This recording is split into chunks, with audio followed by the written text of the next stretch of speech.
welcome back again, bots and bits fans, to another episode of As expected, today we're taking a look at the Mechfans toys F02 Overlord in the Air Conehead set. This is of course their oversized version of the Dx9 War in Pocket X30 series.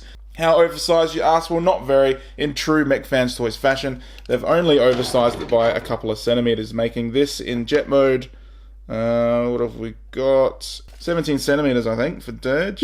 There is another KO version of these sets made by Pocket Toys. They're a 1-to-1 scale, so they're exactly the same size as the Dx9. I haven't handled the Pocket Toys version personally, but from the customer photos that I've seen floating around the place, they're a little bit shitty. Some simple details and some rubbish paint. But anyway, back onto Mechfans toys. I'll just do a quick comparison first. Here we have the Hasbro Thrust with the Mechfans toys Thrust. You can see the size difference there.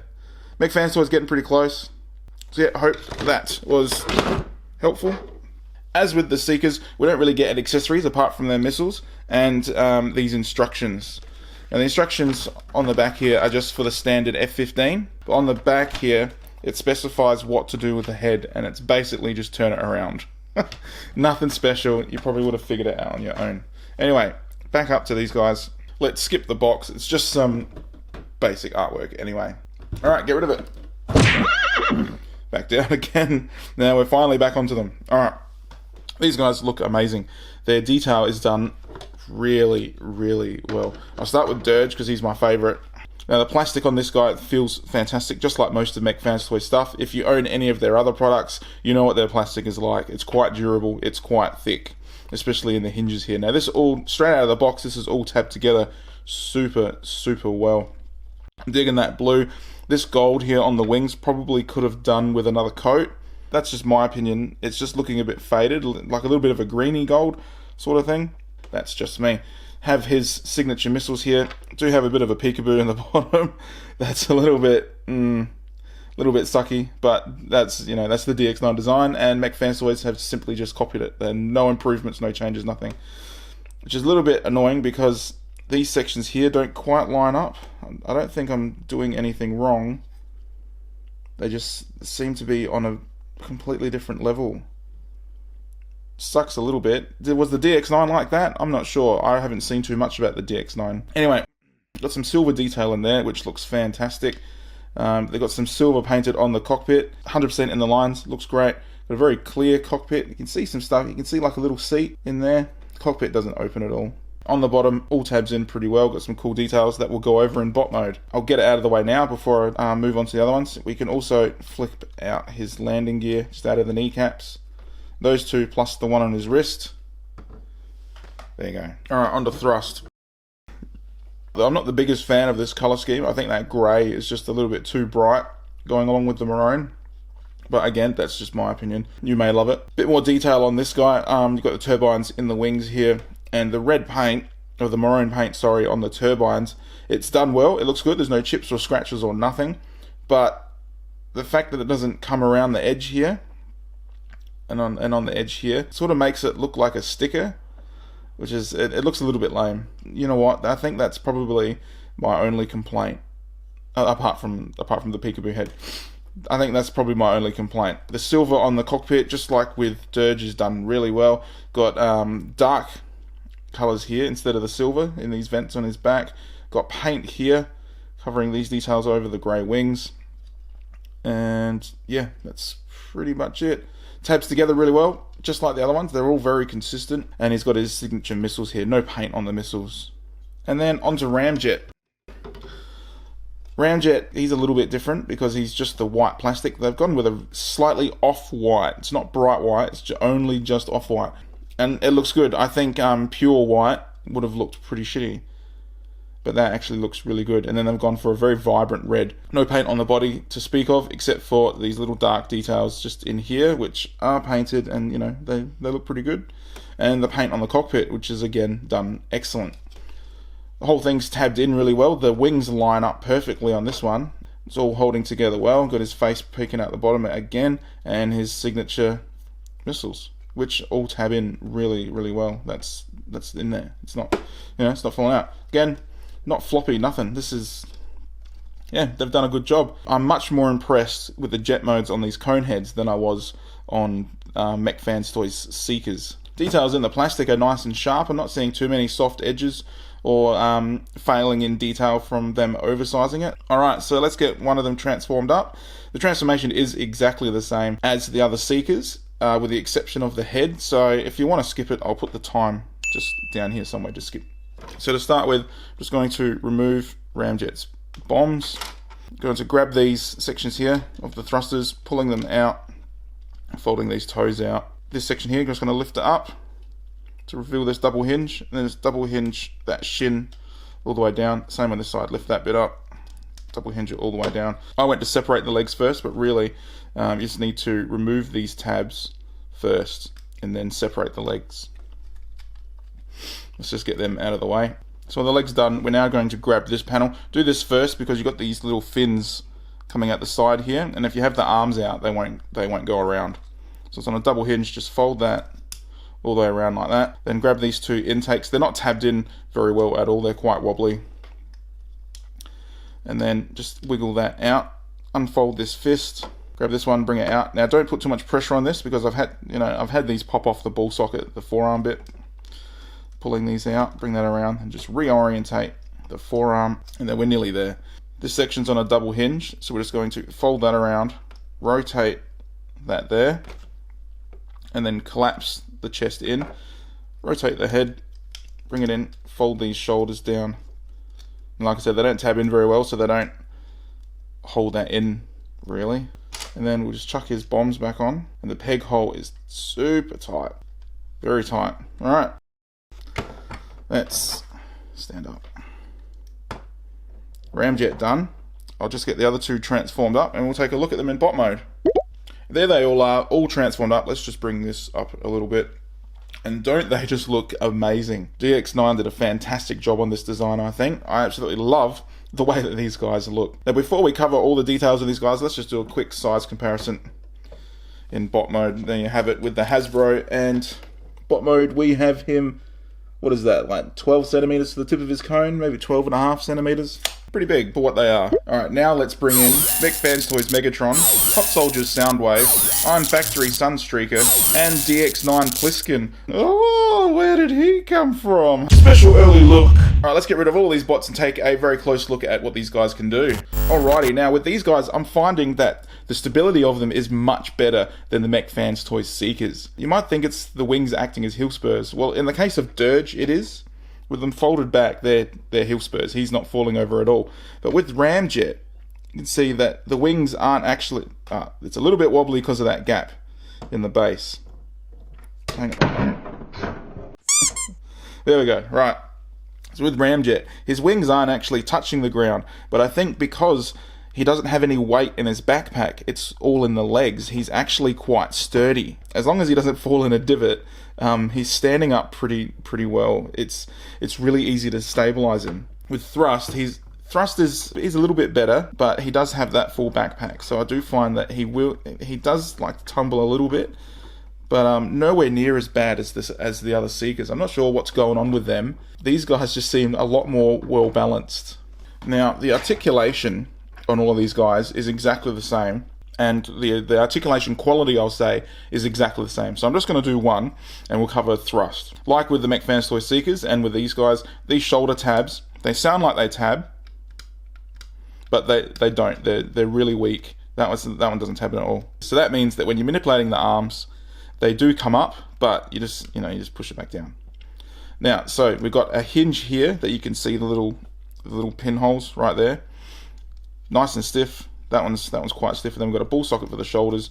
That is really good. It's not impeded at all, and you can rotate it at any angle. Full range, only impeded by the wing. But no bicep swivel to speak of. But you do have the ball socket in the elbow, which does. It's nice and stiff, and it does rotate.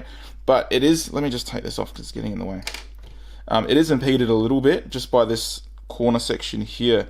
So as you bring it up, you can't rotate it like that because it's hitting there. You've got to rotate it first, then bring it up. And then you can't bring it up in certain angles because you've got this square bit here. It's now hitting the back of his elbow. But if you want the full 90 degrees, that's fine with full 360. This side's a little bit different because you don't have that transformation hinge, but you still got a nice stiff ball socket with full 360. Oh, nearly forgot. Head is on a swivel. It's nice and tight, but it's a little bit awkward to grab onto. Alright, down to the hips. Ball socket all the way out. They're not floppy at all, nice and stiff. And then the forward and back is nice and stiff as well. They're really good ball sockets.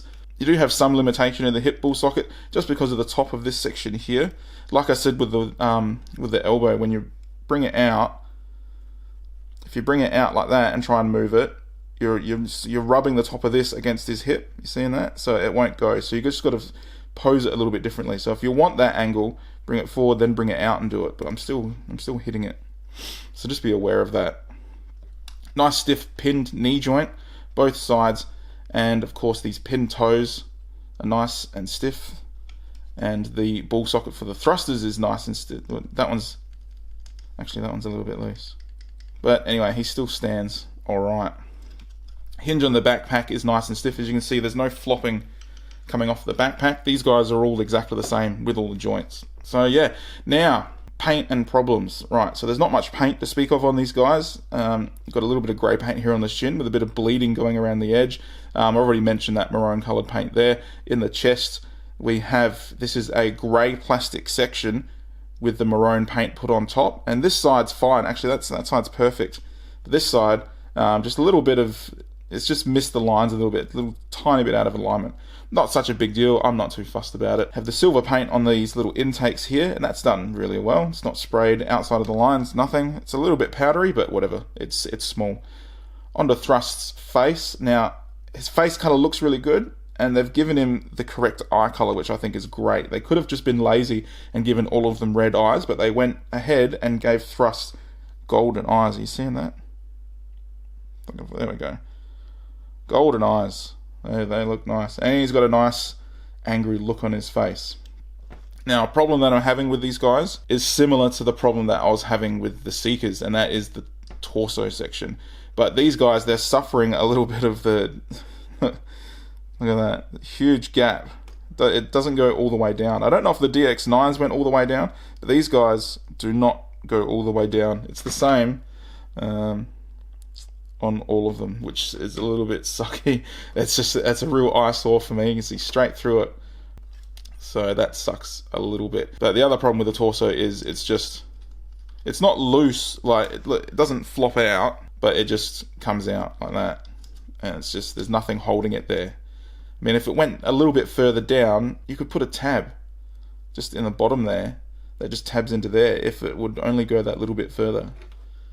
Or you could put a tab in the back. I don't know. You could hide a tab somewhere, just something, just to hold that in. It's not the end of the world, but it is a nuisance.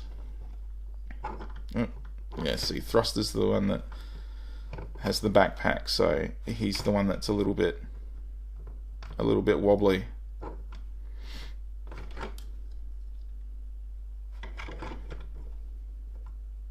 There we go. All right.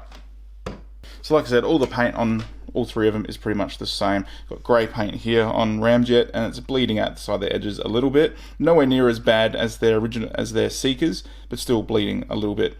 He's got a different face. Ramjet has a laughing face. That looks awesome. He's got red eyes. They're not super bright or vibrant, but still red eyes. His torso, again, is just a grey solid piece of plastic with white paint on top, and I think they've done a great job of the white over the dark grey. Very slight fuzzing at the bottom, but otherwise really well done. So good job on that one. No other paint to speak of on this. The intakes done pretty well. Same deal with the torso. Onto Dirge. Now he's got grey paint here, a little bit of bleeding, and I've got some silver. I've got like a silver speck there or something. Yeah, it looks like silver. Bit of mess coming from the toe, which is also done silver, and you've got the mold injection points there. Same deal with the torso. And the shoulder tabs. He has an angry face. Is that the same as Thrust's? Thrust has a grimace, and Dirge has an actual angry face on him.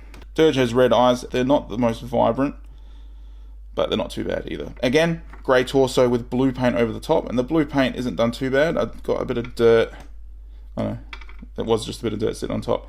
I got a little bit of a chip just up here underneath his chest area, but apart from that, yeah, paint's done fine. One last thing before we get on to final thoughts and talking about all of that, I will say that apart from that one little paint splatter, I haven't really found any paint errors on all 3 of them. And the Mechfans toys plastic, like if you've got their other products, you sort of know what to expect, but these tidy up really, really well. I'm not seeing any big sprue marks, nothing. Just some injection points, like along the wing here. Look, there's a sprue mark on the back of this hinge. I think maybe a little bit of sprue inside that mushroom peg for the thigh swivel. But apart from that, these guys are just super tidy. Alright, so are they worth it and should you buy them? Yeah, I reckon. I think they're about the same price as the Seekers, which makes them about $50, $55 delivered. So they're like, what are they, like $16, $17 each? You know, I think they're really good. They're much better than the Seeker set, that's for sure. I had a few minor issues with the Seeker set. While they were worth buying, I wasn't blown away by them. These, I'm a little bit more impressed with these, so I think they're worth buying them. The problem that comes up there is no one else is really doing this slightly oversized scale. So if you buy the Coneheads, you're sort of locking yourself in to buying the Mechfans Toys Seekers as well. But if you're already buying Mechfans Toys oversized products, then you're pretty much locked in anyway, aren't you? Because you just got to stick to whatever they're releasing or whatever Hot Soldiers release, because they're doing a similar scale. For your money, I do think you are getting some pretty cool bots, and kudos to Dx9 on a pretty good design. I do wish that Mechfans Toys did more than just knock them off and make them a tiny bit bigger. I wish that they had put in a couple of little improvements that really would have just set this set off. Just 1 or 2 extra tabs, and I think this would have been an absolute winner. So yeah, if you're collecting the Mechfans Toys scale, I highly recommend you pick up this set. I'm on board. I really dig these guys, much more than the Seekers. And that's it. Now, if you enjoyed this video and you like what I'm doing, please like and subscribe to my channel. Remember to check out my Facebook for daily news and updates on KO and third-party stuff. I have an Instagram account, #bots and bits, all one word. And as always, guys, thank you very much for your time, and thanks for watching.